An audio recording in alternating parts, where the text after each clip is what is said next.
Satoru Gojo, the strongest Jujutsu sorcerer, Giorno Giovanna, the son of Dio. In the community, they're both known as these overpowered characters due to their opposing forces that protects them and attacks for them. What would a confrontation between the two even look like? So I've gone over both of these characters on this channel, and I truly think this is a very interesting topic, not just because both these characters have some sort of barrier that protects them, but because they're also one of the most overhyped characters in the community. And if I'm being honest, people have been putting Goku up against Gojo for all over the platform for a kind of long time now, and I really think it's a redundant, overdone topic, so I'm trying to present something new and fresh before some top dog takes my idea. Anyway, now let's get into this. Now this battle is going to be very hacks dependent, so I will briefly go over both characters' AP and speed, starting with Gojo. Now for AP, you have some pretty consistent country level feats. For example, him scaling massively above the disaster cursed Dagon, who's able to create an entire island within his domain, a domain being one's construct of their own curse energy, which is calced around country level. Even Gojo himself has his own country level calc with him with the hollow purple, which I'll be throwing the calcs on screen right now. It's even stated that special grade sorcerers have the power to conquer entire nations and even countries, so country level is pretty consistent for Gojo. Now mind you, this is a low ball because in terms of AP, Jujutsu Kaisen has far more to offer than Jojo, but if you really want to know how high these god tier scale, I would recommend watching my last vid. And for speed, I actually did an entire video on this not too long ago, so I really recommend you check that out because I will not be showing all the scans, so you just have to take my word for it or watch my video on this. But all you gotta know is Gojo scales to 15 finger Sukuna. Sukuna has 6 more fingers than Jogo in terms of amp, so he is 2,520,000,000 times stronger and or faster than him due to one finger amp being a 420,000,000 times amp. And Gojo should at least be 1 times the speed of light, so with Sukuna and Gojo being at least equal, just assume the 15 finger version of him they're equal to, then Gojo should be at least 2,520,000,000 times the speed of light. Now that was all of Gojo's raw speed in AP, but I have to go over his hacks like his Infinity Bear, which scales massively above him, which is why I'm going over it quickly. Now I did make a short talking about this, but I want to make this into video format, but you want to check out the short, might as well check it out. I'll link it right now. So basically we gotta understand is that his abilities all stem from his infinity or limitless technique, so just so you know. Alright, so his actual hollow purple was able to completely just cut through Toji and even his curse spirit, which was the infinite curse. Now the infinite curse is actually very important because it's stated in the data book that its insides contain, it's the reason why it can hold everything that it does and eats everything is because its insides are 4th dimensional. Now with that being the case, it's very consistent because it's even able to hold a chain of 1,000 miles, which is just stated as long as it can grow as long as it wants, as long as the back isn't shown, which is shown to do that. Again, even more consistent because it's just stated that he manipulates space-time, which is again is 4th dimensional, making this infinity hacks or barrier around 4D or like universal plus. This is again, since he infinitely divides, he just has he converges it infinitely. That means he's converging an infinite amount of universal plus types or infinite 4D. Now you can take this a lot higher because as we know, he's able to negate the effects of the prison realm with his infinity. This is very important because in the data book it states that the inside of the prison realm is beyond the laws of time, which is consistent, which is even stated by Gojo himself that time doesn't pass there, and if you're beyond the laws of time, logically time should not pass. This is important because inside the after manga chapter panels where they show the creator explain some stuff, right, they actually go into detail of explaining affinity again, and they actually explain the difference and divergences from infinity points are compared to as like dimensional levels, but they compare as space, right, the actual plane, you and I, they all live on space as 3D, which is actually makes the fact that space-time, right, which would mean that space-time is usually, it can be depicted as 3rd dimensional space fusion with 1-dimensional time, but can also be interpreted as just time being the 4th dimensional part. With this in line, they view space as 3D. That means the space-time part must be the 4th dimensional part, so meaning if you're beyond the laws of time, you're beyond 5D, meaning since he can negate the effects of a 5th dimensional area, would mean his infinity would be 5D, and again, since he converges to space infinitely, he'd be infinite 5D or high multiversal plus in terms of hacks and abilities. And of course the speed of this, now technically speaking, affinity is actually omnipresent, but besides that, the speed at which it can repel, stop, or slow down stuff would be around immeasurable speed, because not only was he able to negate the effects of a place where time was stopped, so that alone would be inaccessible, with the adding conundrums the fact that it's beyond the laws of time, that would make it immeasurable because it's beyond just time as a general, meaning it's above time. So yes, in terms of hacks and abilities, his barrier or hacks would be infinite 5D or high multiversal plus, and with the speed at which it would take to pass through the barrier, it'd need around immeasurable speed. Without the way, we should go on to Giorno. So guys, I gotta be honest with you, I'm lazy. I'm not joking, I'm lazy. I don't want to go over Giorno, and thank God I actually made a video where I went pretty decently in depth in this in one of my older videos. Yes, it was pre 1K crafty, then again that wasn't that long ago, and you all gonna have to listen to this, so I'm sorry, but I'm just gonna play the clip of, you know, me explain Giorno because I really don't want to do it, so you just have to grin and bear it. Sorry if my audio sounds bad or if I just wasn't as confident as I am now. Anyway, so you know, watch that old crafty, you know, this is future me, take your role.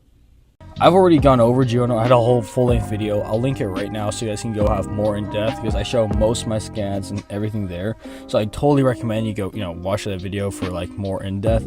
But with that away, I'm going over briefly over kind of what I did in my video. So like I said, already going over Giorno, you don't really go over Giorno. You kind of go over Golden Experience Requiem, which, you know, because, you know, you focus AP and speed later on. But to be quick, we're to have an understanding of Giorno's own AP and speed. His speed's casually massively faster than light because he already has his own light speed feats in his own like showing, but he's also should logically be drastically above, or at least scale to many characters in the verse, even low tiers, who perform massively faster than light speed feats, which I'm showing on screen right now.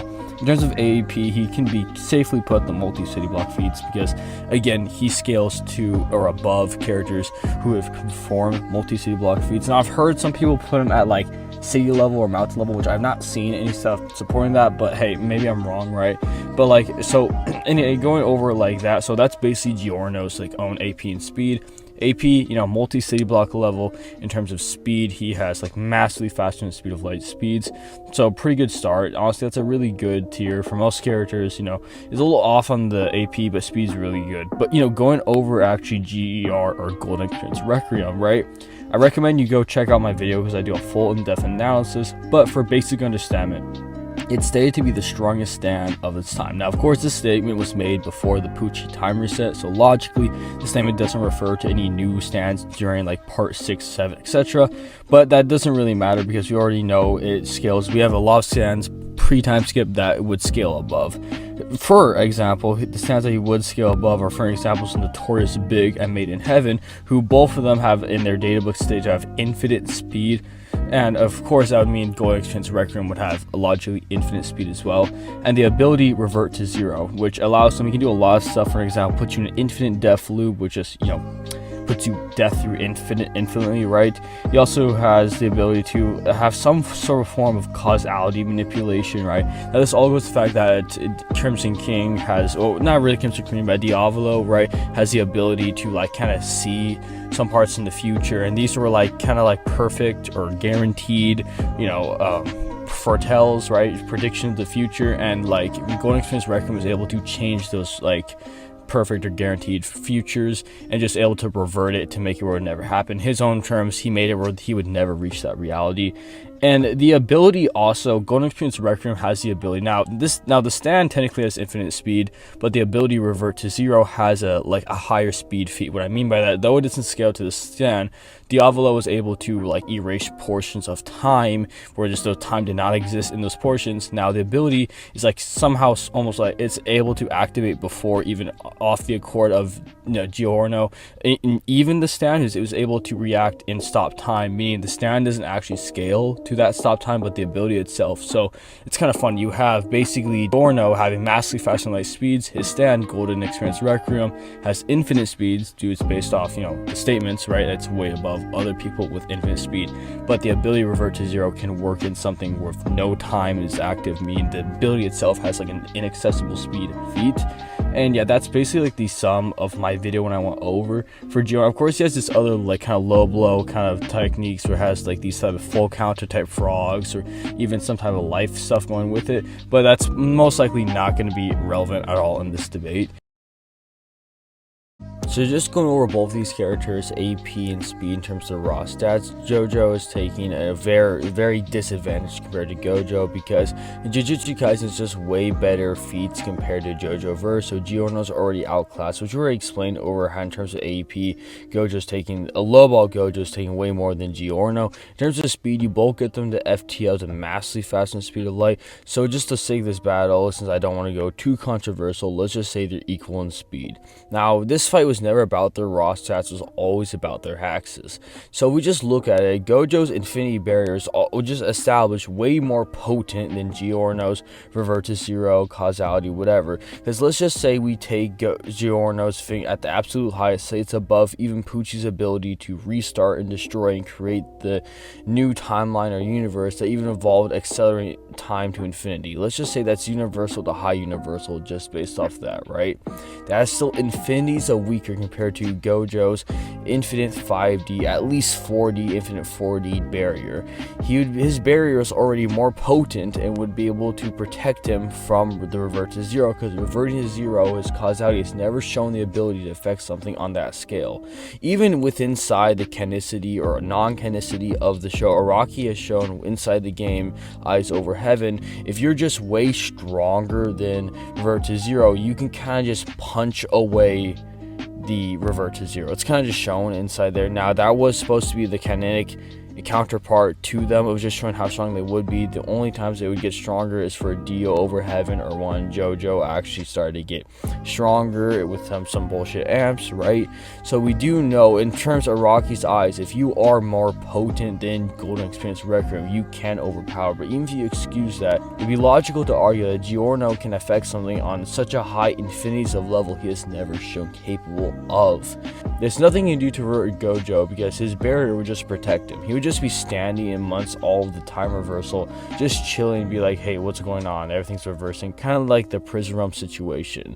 But how can Gojo hurt Giorno? Very simply, he could either just actually probably use his barrier to vaporize him, like what he did with Hanami. He could very well just do that. Like that's just something he could do, just extend his barrier.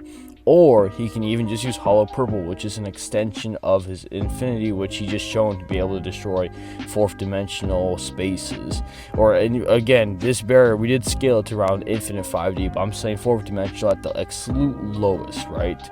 So he could just vaporize Golden Experience Requiem along with the Giorno with Hollow Purple. And if you want to say he can't do either of those two things, he could just use his domain expansion, which is a sure hit guaranteed. It's even explained that these abilities just come into existence. They don't like actually as soon as it's activated, it is come into existence, as shown with his barrier, with his infinity being more potent and even more faster as it's even to move or negate stuff in places not just where time doesn't exist, like where revert to zero is shown, but in places where the laws of time don't even exist, right? Or just beyond, right?